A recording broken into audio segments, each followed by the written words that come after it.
एक बार की बात है, एक गांव में गरीब किसान अपनी पत्नी के साथ रहता था। उसके पास एक गाय और थोड़ी सी खेती के लिए जमीन थी, जहां वह दिन भर अपने खेतों में काम करता था, तब कहीं जाकर उसे खाने के लिए अनाज हो पाते थे। इस तरफ से किसान अपना किसी तरह जीवन गुजारा करते थे, जिस कारण से किसान की पत्नी हमेशा अपने भाग्य और भगवान को कोसती रहती थी कि ना जाने किस जन्म का पाप इस जन्म में भरना पड़ रहा है, जो कि गरीबी में जीवन जीना पड़ रहा है। पत्नी की बातों को सुनकर किसान मन ही मन खुद को और अपने भाग्य को कोसता रहता था कि न जाने कब उसके किस्मत के भाग्य बदलेंगे।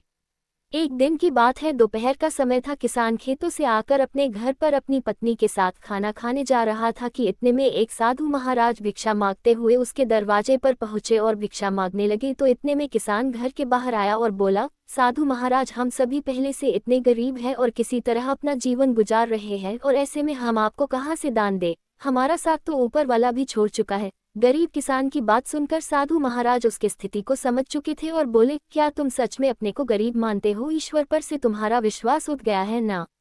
तो साधु की बातों को सुनकर हामी भर दी और किसान बोला, हाँ महाराज, हमारे साथ कुछ ऐसा ही है। अब आप ही चाहो तो आपके आशीर्वाद से शायद हमारी किस्मत बदल जाए। तो किसान की यह बात सुनकर साधु महाराज ने कहा, ठीक है, जैसा हम कहते हैं ठीक वैसे ही करते जाओगे। तो गरीब किसान बोला, क्या करना होगा हमें जिससे हमारे अच्छे दिन आ जाए और हमारी गरीबी दूर हो जाए?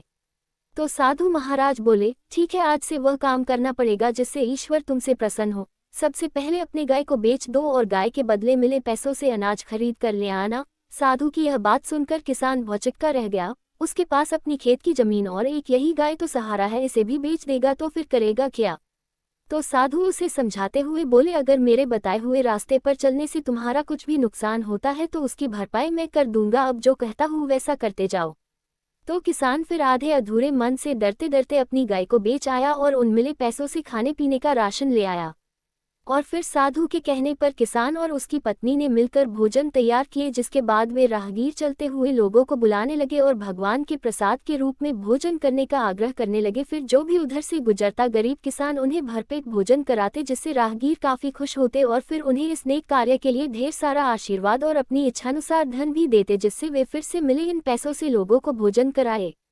इस तरह साधु महाराज के कहने पर यह रोज का सिलसिला चलने लगा। हर दिन गरीब किसान अब मिले पैसों से भोजन प्रबंध करते, जिससे राह चलते लोग प्रतिदिन उसके यहाँ भोजन करते और दान के रूप में किसान को कुछ न कुछ धन जरूर देते जाते, जिससे गरीब किसान के दान की बात धीरे धीरे दूर दूर तक फैलने लगी थी। फिर धीरे बड़े बड़े नगरों के सेठ, साहूकार, व्यापारी, राजा दरबारी, जो कोई भी उस गांव से गुजरता उस किसान के यहाँ ही भोजन करता और बदले में किसान को इस महान कार्य के लिए ढेर सारा धन भी देते जाते थे, जिससे धीरे धीरे गरीब किसान मिले पैसों से अमीर होने लगा और अब एक गाय के बदले कई ढेर सारे गाय खरीद लाए और अपने भोजन कार्य को भी बढ़ाने लगा।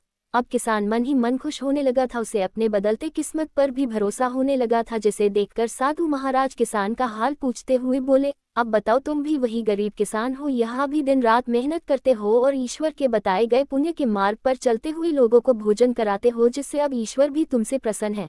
पहले जहाँ खुद के लिए मेहनत करते थे, खुद के लिए ही सोचते थे, लेकिन अब दूसरों के भलाई के बारे में सोचने लगे हो, तो ईश्वर भी अब तुम्हारे इस नेक कार्य में तुम्हारा साथ देते हैं। यानी हम सभी ईश्वर को कोसते तो जरूर है, लेकिन ईश्वर के बताए मार्ग पर चल नहीं सकते। ईश्वर से पाने के लिए हर कोई इच्छा तो रखता जरूर है, लेकिन पहले ईश्वर के आशीर्वाद पाने के लिए खुद को वैसा बनाना पड़ता है। यानी हम जैसा करते हैं, हमारे कर्मों के अनुसार ही हमारे भाग्य का निर्धारण होता है।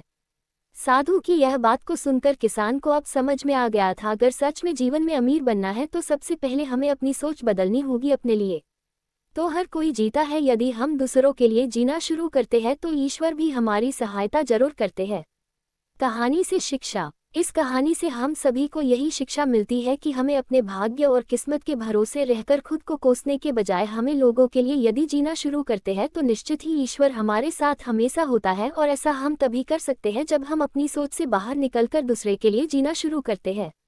हमारे समाज में ऐसे अनेक महापुरुषों के उदाहरण मिल जाएंगे तो कि इस समाज के लिए जिए, जिस कारण से उन्हें हर कोई जानता है। जो सिर्फ अपने लिए जीते हैं, वे अपने जीवन को एक निश्चित ही दायरे में जेकर चले जाते हैं, फिर उनके बाद उन्हें कोई नहीं याद करता। जबकि जो लोग समाज के लिए जीते हैं, वे इतिहास बनाकर भले ही इस दुनिया से चले जाते हो, लेकिन वे हमेशा ही सबके लिए में याद रहते हैं। इस तरह यदि हमें भी अपने जीवन में आगे बढ़ना है तो अपनी सोच बदलनी होगी और खुद के बजाय अपने लोगों, अपने देश के बारे में सोचना चाहिए। तभी हम जीवन पाने का सही महत्व जान पाएंगे और दूसरों के लिए उदाहरण बन पाएंगे।